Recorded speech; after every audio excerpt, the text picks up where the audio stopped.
Welcome to the real estate lab, where the market's the game. Austin's the board, and we're changing the frame. Buyers and sellers and investors alike, tune in often, and we'll set your path right. From the hottest market during the COVID days, to high rates now, leaving many in a daze. Inventory's up, decisions are tough, but with our insights, you'll have the right stuff.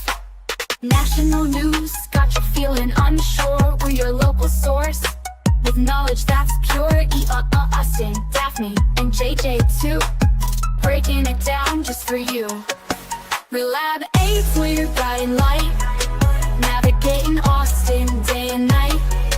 Whether buying, selling, or investing your way, we're here to help every hour of the day. Interest rates are high and some opportunities lie in the heart of Texas, under the big sky. Don't let the headlines lead you astray. We've got the facts to guide your way. From downtown condos to suburban streets, we know the spots where value meets. Tune in frequently, stay ahead of the curve, with insights and tips y'all deserve. No jargon, no fluff, just real talk, helping you take that real estate walk. In Austin's market, ever so grand, we're your trusted helping hand. Relab 8's where you're guiding light, navigating Austin day and night. Whether buying, selling, or investing your way, we're here to help every hour of the day. So plug in, subscribe, don't miss a beat. With the Real Estate Lab, your journey's complete. Austin, Daphne, and JJ, guiding you through, come what may.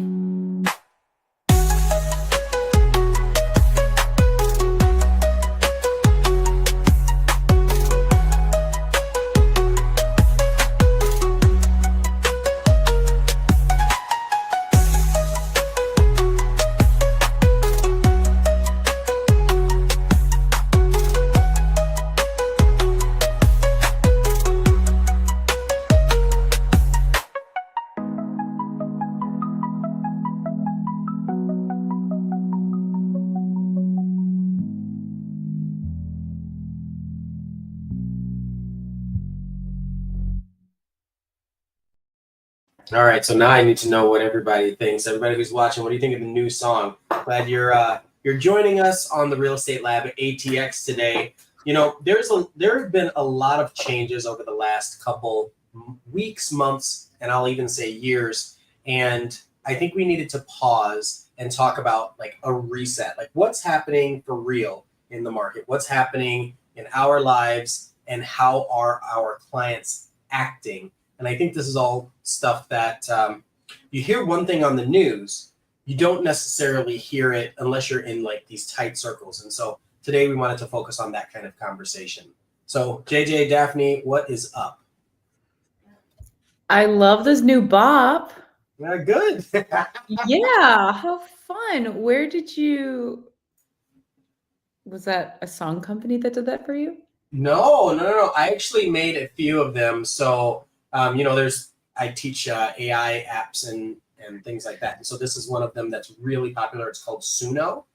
And so it, you know, you can either come up with lyrics or try to let it come up with its own, but it gets a couple things right and it gets a couple things wrong.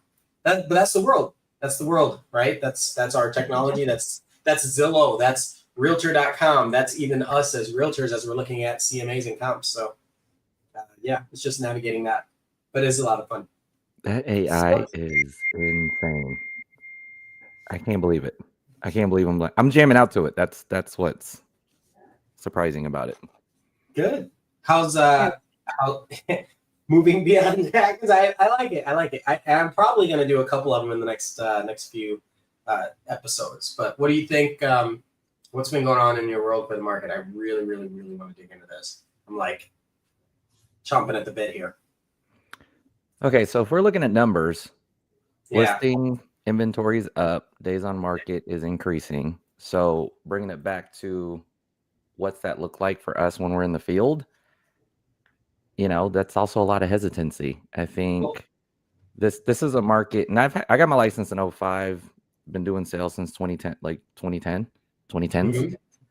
And I haven't experienced this much hesitancy and this lack of urgency. Of course, unless you have to have a job, but there's more people interested that aren't necessarily pulling the trigger. So that's part of the business these days, and just understanding and walking people through how motivated are you, what are your actual expectations, what's your plans, and how does that fit in this market with your perception of the market. Dinosaur I shared some metrics just because I think this is important as we're talking about what's actually happening in the market. Dinosaur D says I might have to change my name to AIN instead of IAN. That's pretty clever. I like that. That's pretty good. I do have a hidden AI channel that I don't publicize, so I'm working through it. Let's see. I'm going to channel my inner Chicken Little. The sky is falling. Daphne, do you agree with Dinosaur D that the sky might actually be falling right now? Yeah. The world's ending. Oh, you hear that? No, I think the world's ending. We have probably a week left and everything's going to turn inside out. No. I feel like, so I chose this shirt today specifically because of all of the craziness, all of the controversy, and the whole idea of like a market reset, right? Because does anybody know who Thanos is? Please tell me you know who Thanos is. You can't see your shirt though, because we're just little thumbnail humans. It's like a Thanos. I mean, this goes to a presidential campaign too, right? Sure. It's the look of a presidential campaign, but do you remember Thanos, like what he existed for in the Marvel Cinematic Universe? He was the big baddie in the last one. Like destruction. Yeah. Well, but the thing is, it wasn't just that. He was like, the world is bad, people are terrible, or the world, a lot of creatures in the world are terrible. I'm going to just get rid of half of them and let them start over. Yeah. That was the whole mission. And so the whole thing was the Thanos snap, and then just half the world disappeared. And it's like, now figure it out and do it right this time. It happens. Yeah. And that's why I was like, man, this is so good. It's so good. And I feel like that's the sentiment we're all experiencing. Real estate agents, buyers, investors. I've not had so many calls from builders and like lenders. It's been a long time since I've had this many calls where they're reaching out saying, can you help us? Right. Yeah. Like they have inventory and they want you to, do you have buyers? Right. And they're available. And this is, and I'm saying this because a lot of times you'll reach out to a builder and you're going to a new construction community. You're like, I don't have time. I've got 100 appointments today. And now I go to some of them and they're like, we've been twiddling our thumbs for 3 weeks. Yeah. No one's come in. Yep. Not a person, not a soul. We almost didn't. I've actually seen I went to, I was showing some houses, I think on Monday, and the builders were leaving hours early because there was nothing. I'm thinking. Yeah. Builder reps are getting a lot more aggressive, I feel like, than they had in the past. I don't work a ton of new construction, actually. So like I get to go to these new communities a whole ton. So maybe this was always a thing, but I feel like they're a lot more aggressive. Like there's a clients that I have, this was about a month back. We went and looked at like 2 new communities and they were taking their time. Buyers are taking their time now to decide what they want to do. And that's exactly what they were doing. And the builders kept blowing me up. Hey, did you talk to your client? What are they thinking? We're such a great community. Let me know. We'd love to work with you. Blah, blah, like a lot, really intense. And I didn't want to be mean, obviously, because somebody's coaching them to do that. And I know they need to make a sale. But it was such a turnoff. I didn't want to bring the clients back. I was like, no, I'll sell them something else. Like they sounded too desperate? Yeah. It was so bothersome. Like, that's terrible. And there's a couple other communities that I called just to like ask around for a client. And I was just getting some info and I kept getting calls and text messages from the builder reps. One of the managers called. She goes, hey, I know you talked to my representative at whatever community. I just want to make sure she answered all your questions. And I was like, yeah, she did. Thank you so much. I was very kind. But it was like, I got what I needed. And she wanted to keep the conversation going. She's like, well, if you ever want to come out here and take another look. I'm like, oh, I know. I know I can. Thank you so much. Yeah, and there's that extra conversational push. It's like my client's not interested, but they're really good deals. And you're like, Yeah. I just told you it's not going to work. Yeah, I can't push them. You can't make anybody buy anything. I mean, there's some people that do, but I don't think that's how.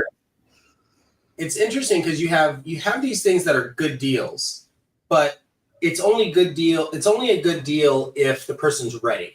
Yeah. Right. Yeah. It's weird because there's this hesitation in the air. There was one builder we had gone to, and it was clearly a good deal. But then they said, well, there's only these two left, and then we're going up $100,000 in our next phase. And I'm thinking, who's going to buy that? Nobody's buying this one. I mean, that's not really true because they are moving. So Dinosaur Beef talks about it. There are homes moving. That has not changed. There's just so many more on the market right now, right? So we can look at this and we can see the home sales. We had 2,300 home sales in the Travis, Williamson, and Hayes County. Okay, but that's down 10% from last year. A lot of people would assume that it's down, way down. It's not way down, but it is down. 10% is a lot. It's a chunk, right? So, and then median sales price, average sale price, which is kind of interesting, and then days on market. Now, remember, this is 3 counties, not just one, not just a neighborhood. These are all things that we put out on our channels for later. So he also talks about the incentives. Yes, the incentives are pretty great. I had a builder.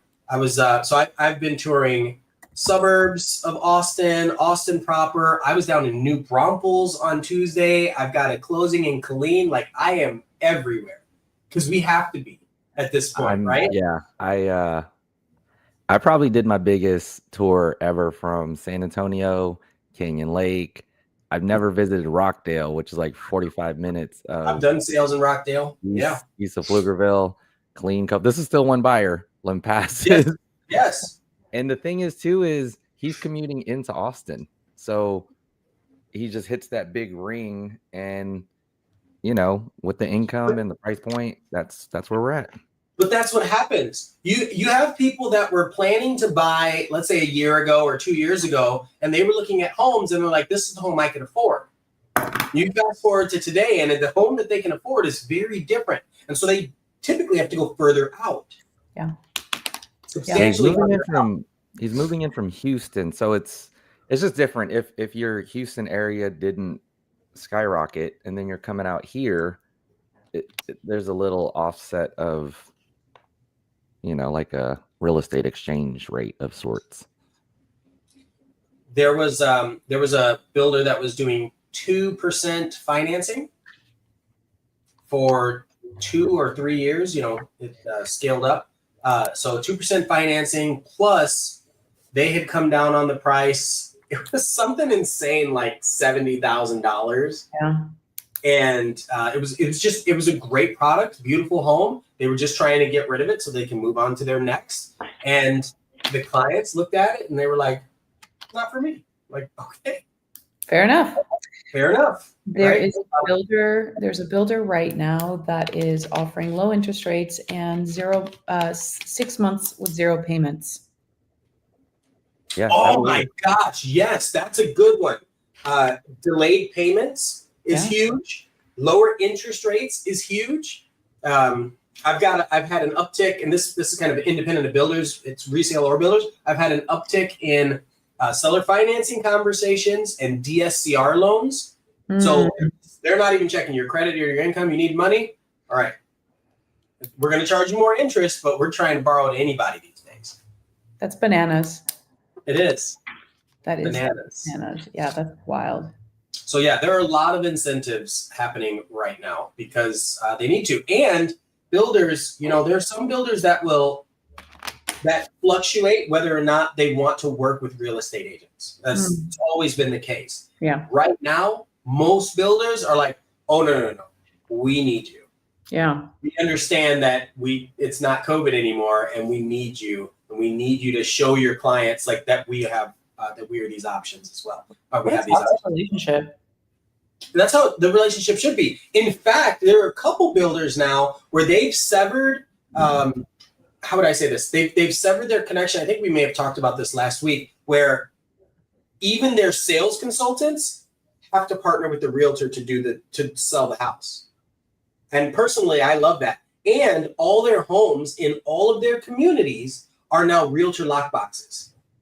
So they still have their sales agents, but the idea is that we're supposed to meet the sales consultant at the home as realtors with our clients, instead of just having someone sit in the office. Yeah. Interesting, right? Yeah, I think I know what builder you're talking about. That feels like more red tape, and that feels like more work. It could, well, you don't have to, here's the thing, you don't have to have the sales consultant there, but then to do the contract and have the conversation, they're basically acting like the listing agent. Mhm. So I feel like it's less red tape because I can just go over to the house right now and look at it. I mean, you could Any go house to in the a lot of neighborhood, them I can before, just go though. there. Say it again? You could go to a lot of them before, though. Just be like, hey, I'm going to be in the community with my client. And they're like, go ahead, they're open. Right, but that would be the model home or the model home row, or maybe some builders will have some of their houses unlocked. But this is, you can look it up. All of the houses have the lockbox, and we can just go in and out freely. Cool. It is really, it's unique. So there's a shift there. Dinosaur D is also talking about tech bros pay. That is absolutely a factor in all of this, right? I know multiple people that have been impacted. I had a buddy text me today saying he lost his job, and I'm thinking, man, it's rough. And so you have the stock drop where people had all this confidence, and now that confidence has shifted.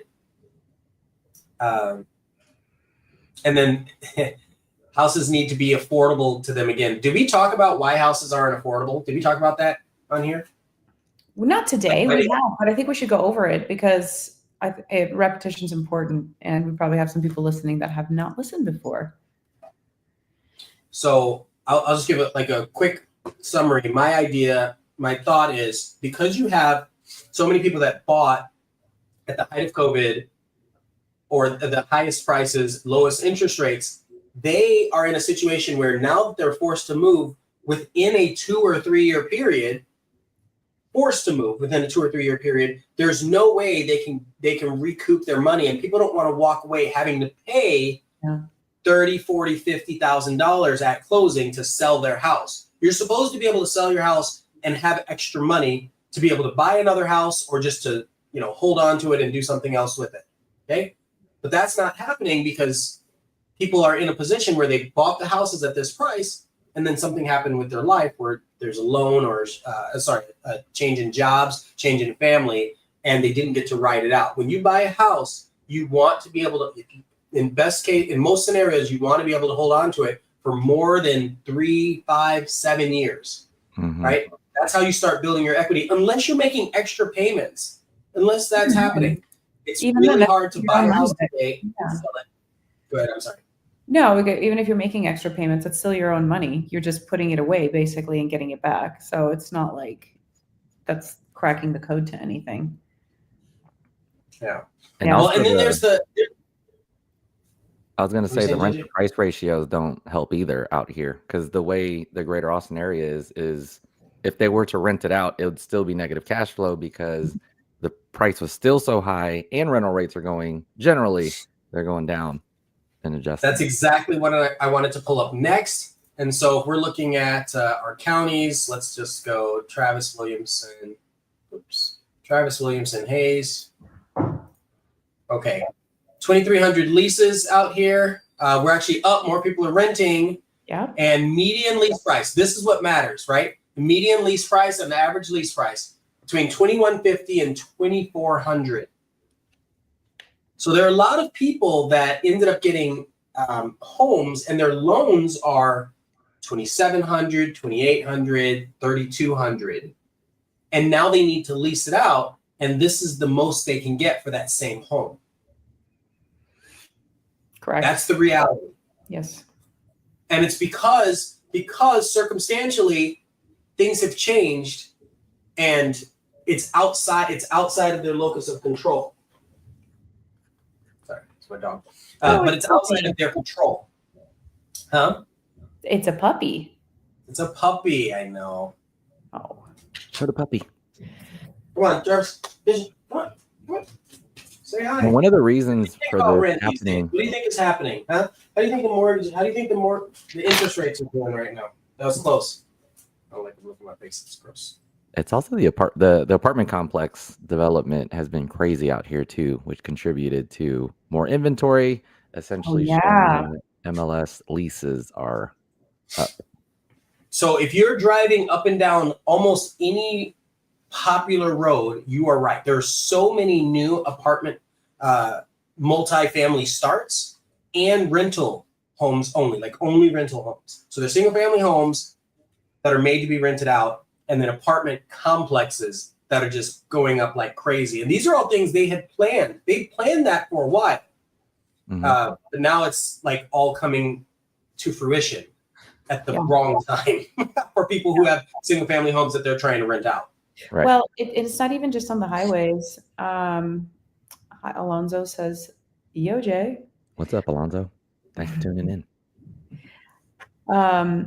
A lot of these apartment developments are going up, not just along the highways, but like deep into suburbs. Like this happens a lot in Pflugerville and Northeast Austin. There's these patches of land that are basically on the way to like Manor or like deep into Pflugerville that were just big open space. And now you've got apartment complexes with seemingly like hundreds of buildings in it. I don't know if that's accurate, but I would say at least 60 buildings per apartment complex. And I'm not really even sure how many units per building, but it's a lot. It's a lot. Granted, the person that's renting a single family home versus an apartment, they're going to be two different renters, but still, I mean, these are things that still affect the market. I would even say the amenities in some of these apartment complexes are also like pretty cool. Like They really are. Right? They're nice. We are. Yeah. That's probably the biggest thing that a lot of people who have a single family home that are renting it out don't understand, because they're not going to look at these apartment complexes, right? They've got like rooftop bars, movies up there, pool at the top, and you're paying like right now it could be $1,500 a month. Yeah. To stay there, and then it's just like, wow. You might lose a garage, but that's fine. Yeah. Pflugerville is flooded. That is true. Yeah. It is. I wanted to share this just to kind of pull it up so people can see.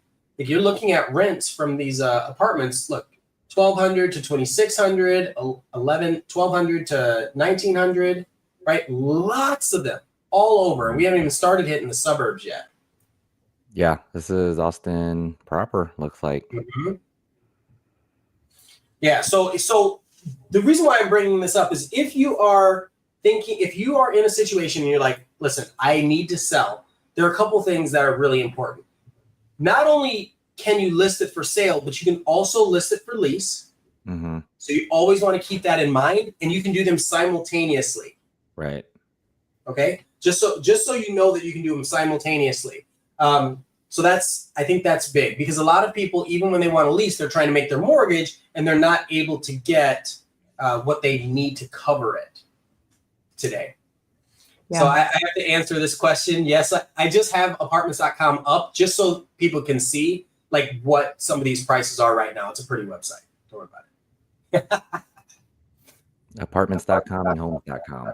Yeah, just again, because I want to give the high view, and you got to think about where are people going, right? I have my website, JJ, Daphne, we all have our websites, and we have all the same data, but there's something about the allure of Zillow that people are just there. There's something about the allure of apartments.com where people just think that's where they're supposed to go, and they go there, and then your data's sold and all that sort of stuff. Pflugerville is flooded. Very good with new units, stock overflow. Yeah, That's actually, Daphne, you're talking about like cool urban infill land. Lake Pflugerville has apartment complexes around it. Like there's nothing around there, and it's cool to live in an apartment. You get the amenities, and you can walk across to this huge lake. Yeah, definitely. You know, it's interesting. My boyfriend works. He's got a startup. They develop software, and he asked me for some real estate data, and he was just trying to get like sales numbers and basically information throughout the Austin area. This was a couple weeks ago, and he found that there was Pflugerville was one of the highest selling areas, and he was like, why is that? And I think a lot of it, I didn't actually dive into it, but I do think there's so much potential in Pflugerville, and the location itself, especially if you're looking like in the southwest corner of Pflugerville, like it's just so close to everything and there's so much stuff to do, and you're literally across the street from Austin. So just side note. But then Pflugerville is gigantic, and then into like the Black Hawk area and Avalon, it's like super deep into Pflugerville and there's nothing over there. Yeah, like there's a part of Pflugerville that's like northeast Austin. Because if you go too far northwest Austin, Cedar Park is like further out if you're trying to get central and the highways. And even east, you have 130 as a highway artery. I wanted to pull this up. So remember a while ago, they had announced that there was a beach coming to Leander. Oh, yeah. The Crystal Lagoon. Yeah, Crystal Lagoon. And then that was like hyped. Well, while that was happening, they really had they focused on making a beach in Lake Pflugerville, right? Like it's a nice little beach. It's great for families to just come. It has sand, right? Like it's not big, but it's not like overdeveloped where there's all these things that are around there. But for people to just come and hang out and bring their kids or bring their puppies or just walk along the water, it's there with sand, with sand. And so I think that's actually one of the few places, like think about it. Where do you go right now in the Austin, Texas area where you're spending time with your feet in the sand and hanging out in the sun? Lake Travis. Lake Travis has a couple spots. Yeah. For sure. And that's way further away. Yeah. And then you have this. Yeah. That's it, right? Yeah, That's but Lake Pflugerville, like it's not really the type of place you like want to swim in. Sure. But again, if you want that beach feel, there is nothing. Yeah, period. So this is the closest thing. So people that are homesick, this is because remember, people buy for love or money. They're emotional. We're all emotional creatures, and this actually matters. He said, Alonzo says a long town lake somewhere. Yeah, for sure. Yeah. Definitely a lot of that. Town Lake has a long town lake, but you don't want to be in that water either. More people are in there though, which is more like peer pressure, which encourages folks to jump in. I don't know. What did I want to pull up? Or what is it? What is the spring? Barton Springs. Even though it's not sand. Yeah, but that's not sand. Yeah. Right? It's like to find sand is harder. Much harder. In fact, that's going to be my next blog post. Like, where are the sandy beaches in the Austin area? There's like 4 of them. That's it. So that's why that was so exciting. And I think when people come by to an area like Pflugerville, you have all the schools in the same area. If you look on certain websites, they're rated really high. There's a semblance of a beach with sand in your feet. You can walk along the water. And it's not far from Austin, Georgetown, Round Rock, even Lake Travis if you wanted to go there. That's why. And close to jobs because you're right next to the toll road. That's true. Dinosaur. Sorry, go for it. Oh, no, I'm done. Yep. Dinosaur D has a really good question. Are we going to see more next-gen homes, people consolidating expenses and housing costs between generations? I love that question. That is such a cool question. Do you guys want to jump on it? I want you to jump on it. I don't see anybody talking about it. Yeah. I see it as important. So I have strong positive emotions towards next gen or multi-gen or multi-family homes.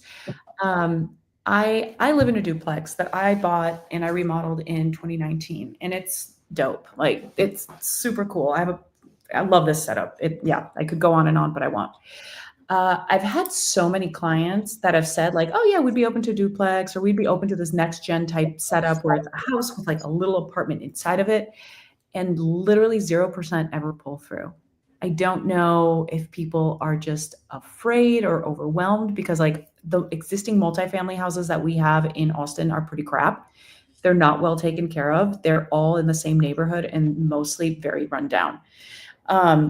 I think there needs to be a movement, though, to encourage people that are investment minded. You don't have to own a ton of property, but folks that are investment minded, this is having a multifamily or multi-gen home. It's a great way to start building your portfolio. Because there's a lot of programs out there that are able to help owner occupants too. Like with an FHA loan, you can get in for 3.5% instead of 25% via conventional. So I mean, I could do a whole entire podcast just on multifamily living.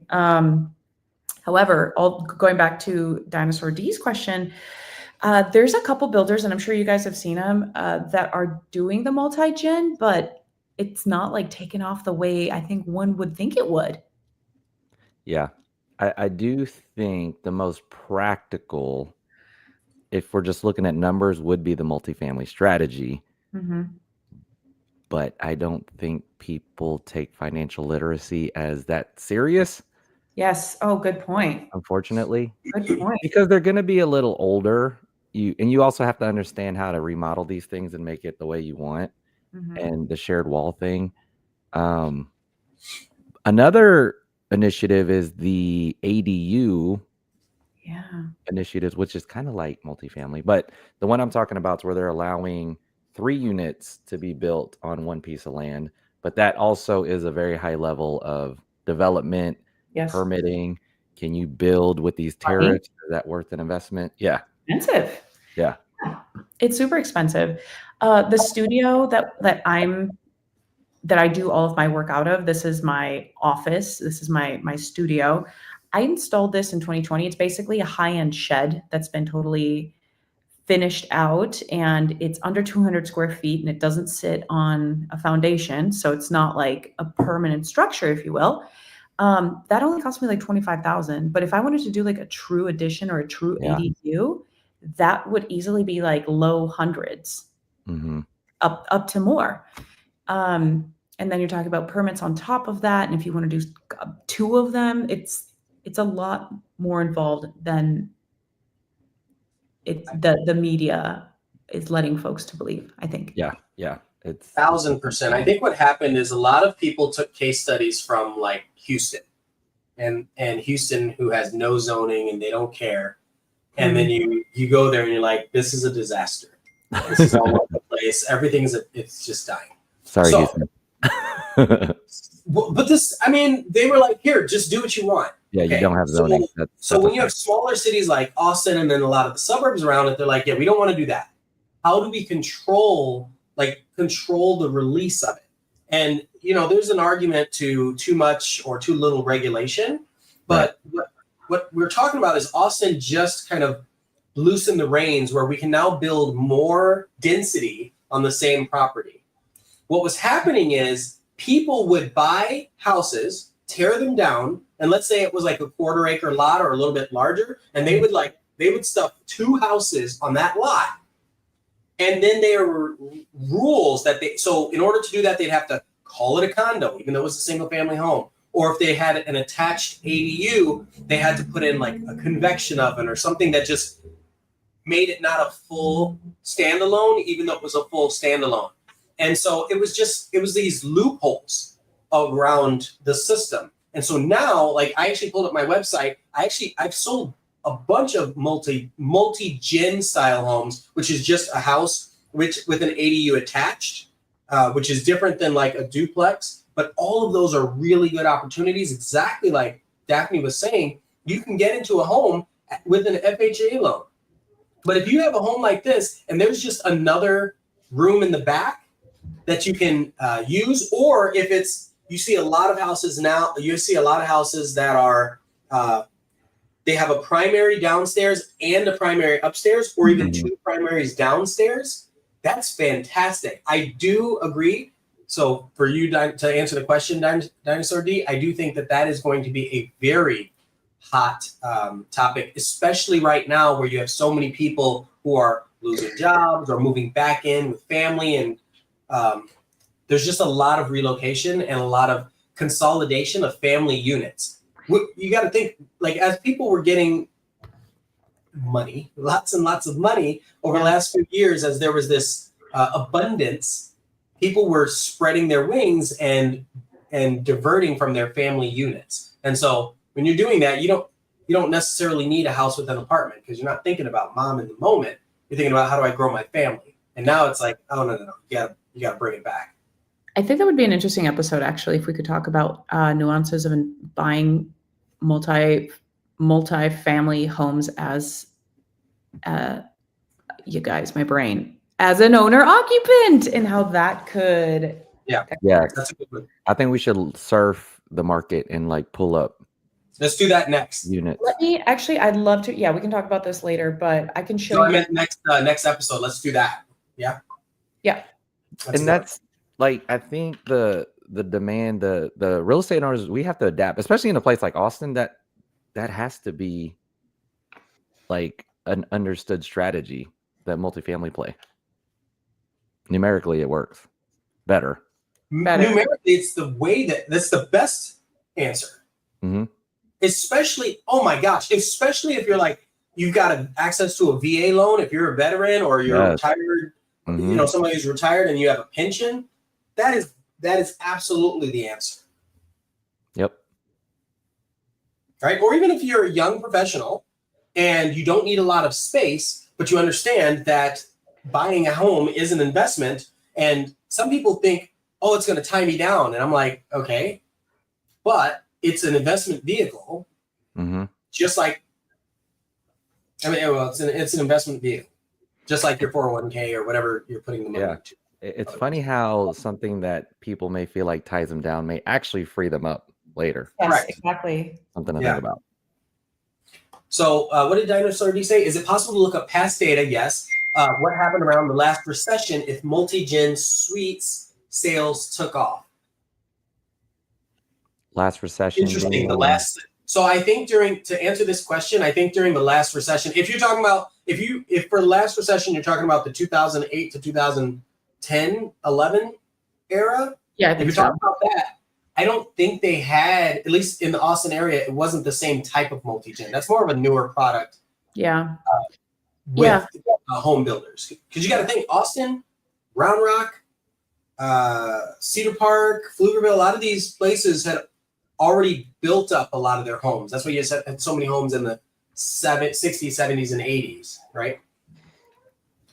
2008, 2009, I think a lot of them were just built up by then. So really, you might see that, you might be able to look for that trend in some of the further reaching suburbs like your Cedar Park. I know there were a bunch there, Leander, Liberty Hill, Georgetown. So yeah, that's a good question though. And speaking from a potential immigrant perspective, a multi-gen house is just a big house that could fit a lot of people. It could just be one house and they just all live there. Right. So yes. Yep. know, And like, it's cultural too. absolutely. Yeah. No, it's like, well, you've got a bedroom for grandma. That's really important. And she needs her walk-in shower. Yeah. And then the kids can all go upstairs. And then the homeowners want to have their primary. And then we can have an aunt and uncle. Yeah, for sure. Like everybody can cohabitate. Yeah. And it's so American to be like, I just need all my space for myself.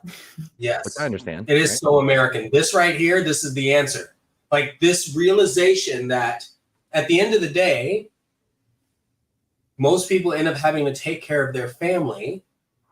And this is a great way to allow that to happen. Yeah. Yeah. Dinosaur D saying, if I had the choice to buy a new build right now and had a multi-gen suite, I would pay extra for that just because I know I could move in my mother and it would be cheaper than having her live by herself. Absolutely. There's one community in Georgetown where the builder was doing multi-gen and that had a really beautiful single-story floor plan.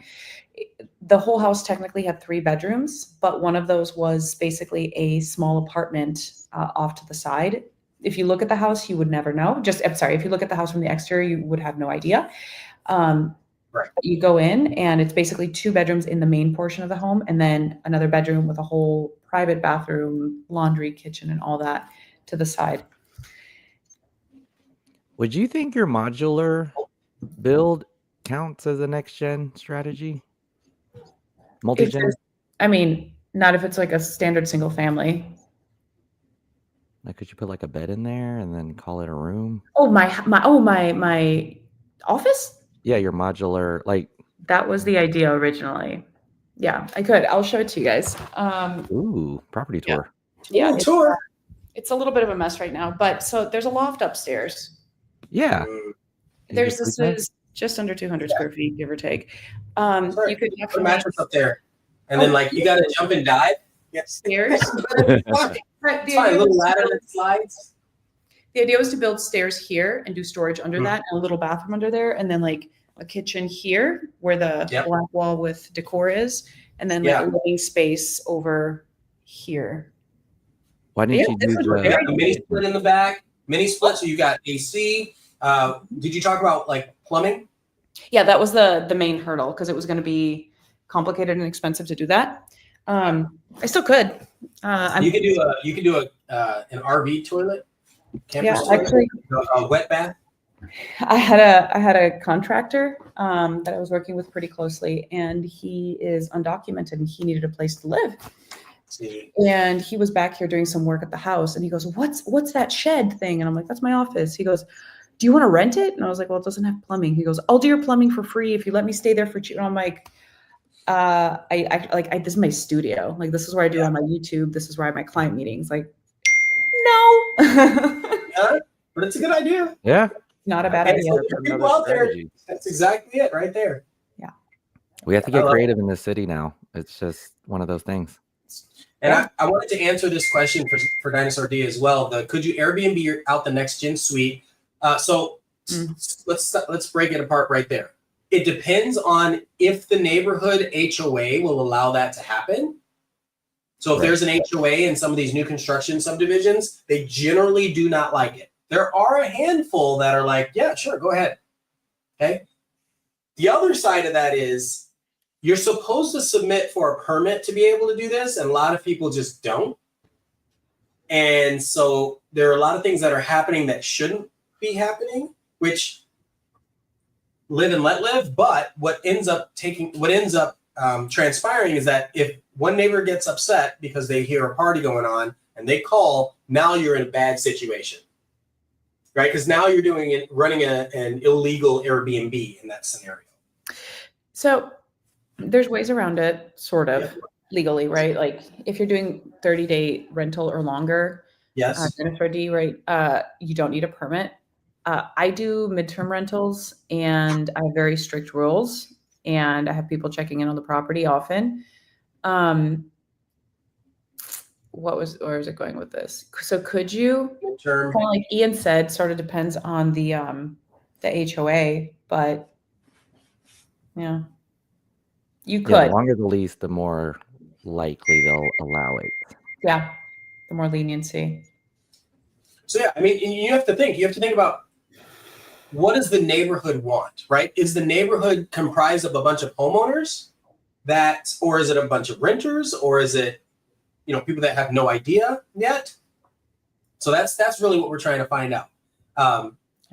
So right here, EV130 is talking about STR specifically needs the permit. So EV130 and I, we go way back. He is in a neighborhood that allows that, but you are still supposed to have a permit. And the fact that it's a themed property is like, we've talked about this. Like it's incredible that it's a themed property because you now carve a niche out of a niche. Yeah. So it's genius. Dinosaur D, we thank you so much. This is incredible. Appreciate it, sir. We appreciate you being here, just chatting with us and asking really good questions, because this is what it's all supposed to be about, right? Like we're all here to help each other. So thank you very much. Did he send us a gift card? He did. Yeah. What? Oh, that's bananas. I know. Get out, but stay. That's awesome. Well, that is so Incredible. sweet. I know. Somebody Thanks. appreciates their real estate advisors. Mhm. That's so Yeah. cool. I'm just gonna let this marinate.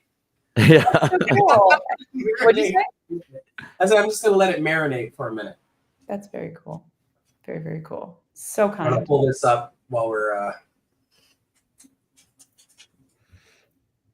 I think we need to take him out. I'm down. Always. I'm down. We got to figure that out. Ooh, market pricing here. These are the leases. Yeah, these are the leases. Average lease, median You lease. know, and you look. Can I go? I mean, you see, it's a clear trend, right? But this year, it's lower. Are those counties? What are the different lines? What lines? Green, black, These? and orange. Yes. Counties. Okay. Yeah, that Why doesn't it show it right here? Which county? But I've got the colors here. we could assume Austin's at the top, or Travis. Travis, Williamson, and And Hayes. then Hayes. Yeah.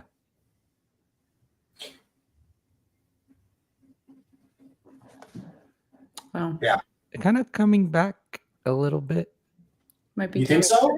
Well, so I mean, a so little that's another thing. We got to talk about still seasonality. The reason why it goes up right in April and May is because most people are they're getting ready to sell or lease so that they can move and do their next thing because they want to get their kids into school before the next school year. So you always see that spike in the summer. You often see that spike in the summer. And apartment complexes especially know that because we're such a high community college and collegiate area. Mhm. The apartment complexes have a system where they spike the rents before then because they know you're desperate. Yes. That is accurate. Little story that is very much related to what we're talking about today. I've got some clients that have their house on the market and they bought it in 2021 for a decent deal. It was a decent price range. Get out but stay. I'm glad you caught that, dinosaur. Thanks. Yeah, so they bought their house. They got a decent deal actually in 2021, believe it or not. Brand new home. And they planned to hang on to it for a long time, but they had to relocate for work. So we put the house on the market basically for what they bought it for. It's been on the market for 2 months, had one showing. And it's a beautiful little house, priced well. Man, Priced well. Now their interest rate is super duper low. So their payment luckily isn't that hefty, but we put the house on the market for lease as well. And we got 2 applicants in like 3 days. And they were, I don't want to say complaining because they're not the type of people. They're really lovely, but we'll say complaining for lack of a better term. And that they were complaining that the lease was going to be less than what their mortgage is. And they're going to be so upside down and blah, blah, blah. Mm-hmm. Turns out the lease is really like $100 under their mortgage. I was like, you guys are actually winning. You're not winning. $50,000 to closing because you're so upside down. Like, this is okay. Like, not Okay. awesome. Yeah. But And just to share, okay, like, yes, you're not losing, but you will have to cover. I mean, there's some like ownership costs, a little bit of additional insurance, and all that sort of stuff. Maybe maintenance, but depending on the year of the home, that's still a huge win. At the end of the day, you might be out a couple $1,000s over the span of a year, and then be able to sell it at that point. So that's a great story. Curious if they got in early 21 versus late 21. I mean, mid 21. It was like summer of 21. Good. And honestly, because I helped them buy this house too. And it had a previous owner and they only lived in it for like 2 months prior. That doesn't really matter too much. But yeah, I mean, it was like mid 300 range. It didn't have any offers on it. And it was on the market 2 days. So we jumped on it. Yeah, Good. it was a good price range. So at the time it felt decent, but now less so. But that was the peak too. But I mean, the interest rate is like 2.25. Yeah, if you're just a little negative cash flow from buying at the peak, that's great. I mean, That's amazing, right? yeah. Anyway, just Can I tell you about my third Tesla man story? say that again. My third Tesla man story? Did something happen to you? Yeah. So I'm on my way. I know it's so ridiculous. It's silly, but this is the kind of stuff you want to share because people don't understand how like what impacts real estate. Almost everything impacts real estate. Absolutely. So I'm driving through. I think we were in Hutto. I've got my clients behind me, and I'm heading to one of my listings that is perfect for these clients. Perfect. So I'm like, oh, this is great. So it's my listing. This is perfect for them. Awesome. I'm heading down there. Right before I turn on the street, I'm at the stoplight. Somebody's blowing up. right before Yeah, I turned I put this on Don't I'm at Disturb. the It's really stoplight. annoying. Sorry. Yeah. There's this guy, I would say mid to late 20s, and he's got a hoodie, skinny jeans, and he's on his phone, and he does one of these. Like one of those dramatic moves, and he looks over and he sees me in my truck, and he goes, da, da, da, da, da, and obviously there's fingers in the middle, right? And he's sitting there. This is rush hour, mind you. So there's like 30 cars around. My clients are directly behind me, and we're a street away from the listing that they're supposed to go see. And he's over here just flipping me off, walking as slow as he can in the middle of the street, this busy road. And it just happened to be that it was a light, and we had just stopped. And the whole time, and he's like, and then he gets over there and he pulls out his phone, he starts recording, and I'm turning down the street. My clients are right behind me, and he's just like, ah. I'm thinking, it's insanity. So then we get to the house, which is just 2 blocks away, and they go, is that the kind of stuff that happens all the time? I was like, Yeah. I wanted to say, Those first these impressions. particular clients are from New York, so they're used to seeing like obscenities and all that. And I would always say, people in Texas are nicer. And then stuff like this happens. Yeah. That's wild, Ian. I hate that. Maybe because your car's just like big and aggressive looking. Like you're not that person. You're super chill, very friendly. Like that hasn't happened to me yet, but my car has undertones of pink. So maybe, I don't know. Literally. I mean, it's like a it's like a brand thing. He probably has some issues. But yeah, I wouldn't want to live around that. Now they're not interested in that house, that neighborhood, because of that scenario. Yeah. Ding dong. Right? You said he started recording. Yeah. He was an instigator. He's trying to get you to react. Like, obviously, you know that. But like, yeah, that was very like preemptive to think. Like, it's hard to process all that. He's trying to start stuff with you. Gone. Gone. Oh my gosh. I was hearing about another person who was having issues showing homes because there were people sleeping on the patio of the homes. Anytime they get showings, because it was near camp, and so anytime they would get showings, they'd have to go in advance. Like they'd have to put it on scheduling. It was a vacant home. They'd have to put it on scheduling, go in advance, like clear out the property and make sure it isn't trashed before they can let someone go and show it. And so like we have a lot of these things, these stories, these scenarios that we have to account for. Squatters. I've gone into houses multiple times where there's squatters in there, and I'm supposed to be showing the house. It's like, you don't live here. That's not good. I've had the police show up on me because the MLS didn't list that there was an alarm. Oh yeah, I've had that happen multiple times. That happened to me kind of in not Mueller, but right outside the Mueller area. I was with this couple who it was them and their 2 kids. They were lovely, and the house had an alarm. New construction home. It was like a year old or something. It had been a model home.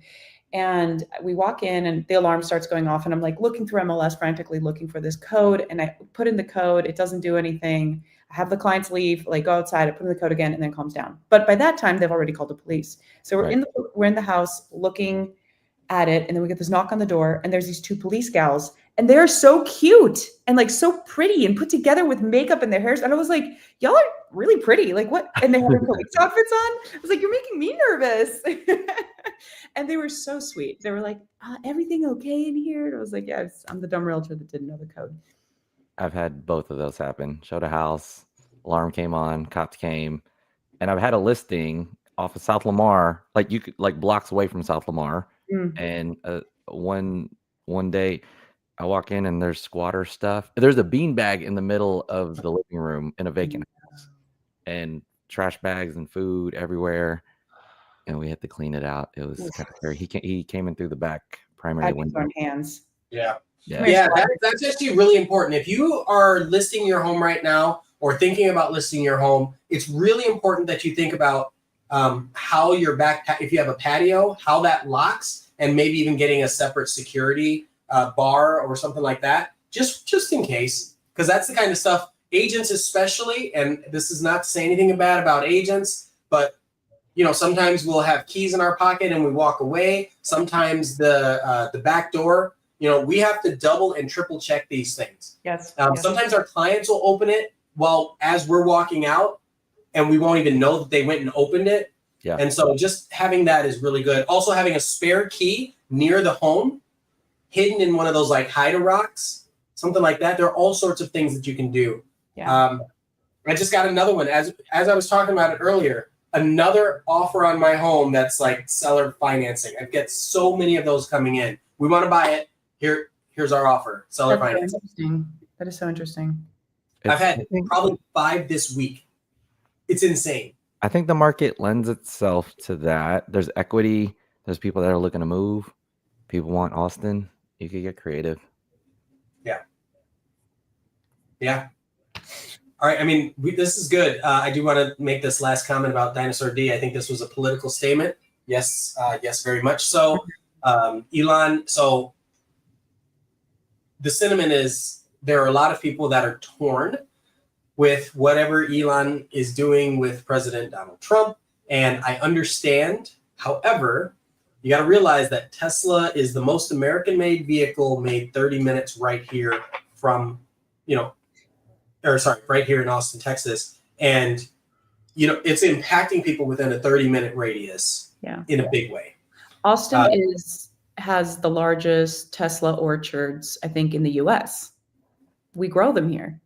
Yeah, we do grow them. Literally. It's like the Matrix. It's kind of weird, but also, like, remember you hook up to the battery, like where are the batteries and stuff? Yeah, like that's basically it. But again, right now it's fueling a lot of the economy here. It really is. Yes. As much as people hate it. And so when they say they can't buy houses, it has nothing to do with this guy over here. And right?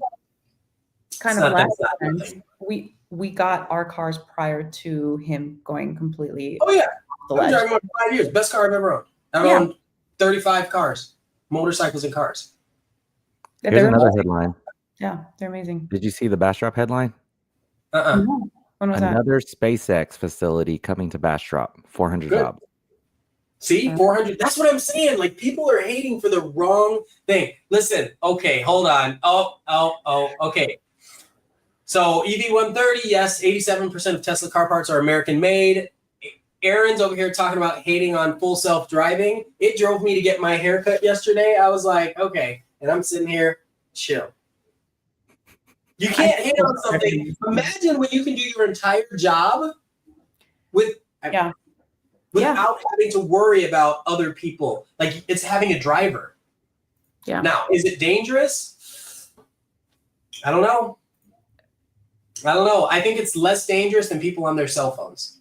That's statistically correct, right? Yeah, Like, it is statistically correct. But it doesn't matter because a lot of times people will be like, and then they'll be able to like adjust. The question is the car at that point yet?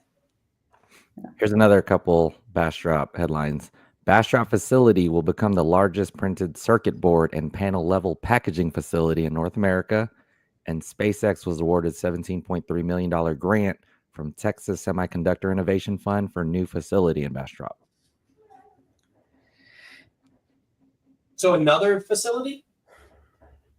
17.3 mil is going to Semiconductor Innovation Fund for new facility in Bastrop. That's impressive. As crazy as Elon is, I mean, he's always been crazy. So like, I'm personally not surprised that he's at this point, but like, that is really impressive. This man has a vision, has a dream, gets it out there, and it starts happening. Yeah. When you do like alien stuff like that, you can't make everybody happy. It's going to be a very polarizing, like you can't have that much impact and be loved by everyone.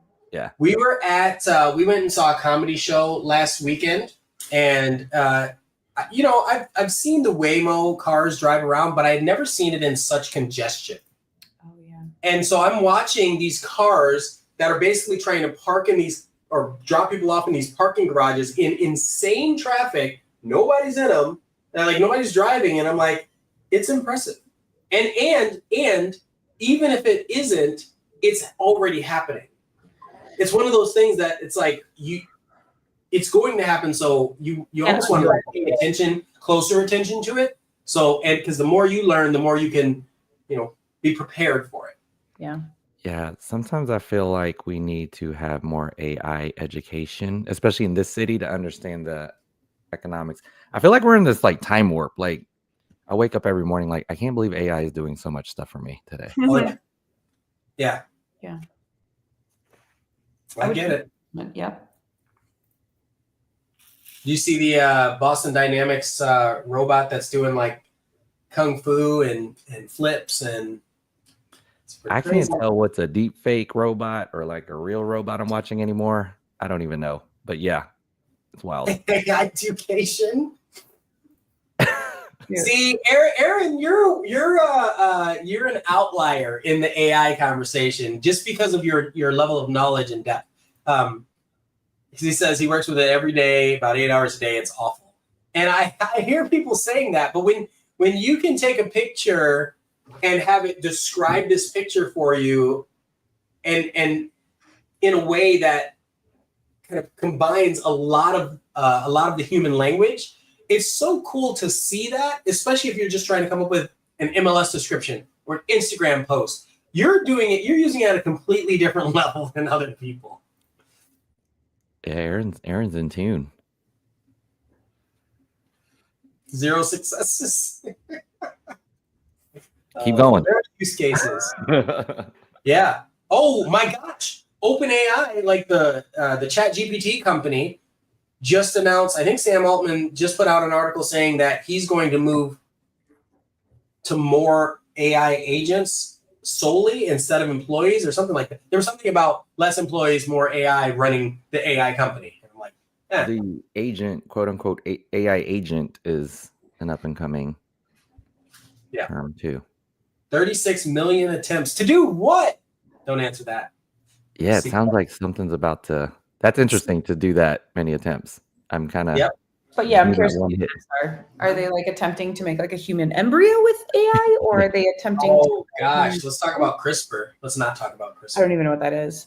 I think we're out of time. Yeah, we're out of time. But this was fun. This was a good one. I like this. We didn't even talk about our I don't know what our topic was. Stories and successes and setbacks. Yeah, it's good. Thank you all so much. Have a wonderful weekend. If you celebrate or if you don't, go hunt some eggs. I'm going to go camping. It's my birthday next weekend. Shh, don't tell anybody. And then we'll see y'all when? 2 weeks? Yeah. On a Tuesday. 2 weeks on a Tuesday. Thank everybody. See y'all. Bye, friends. Bye. Bye-bye. Bye.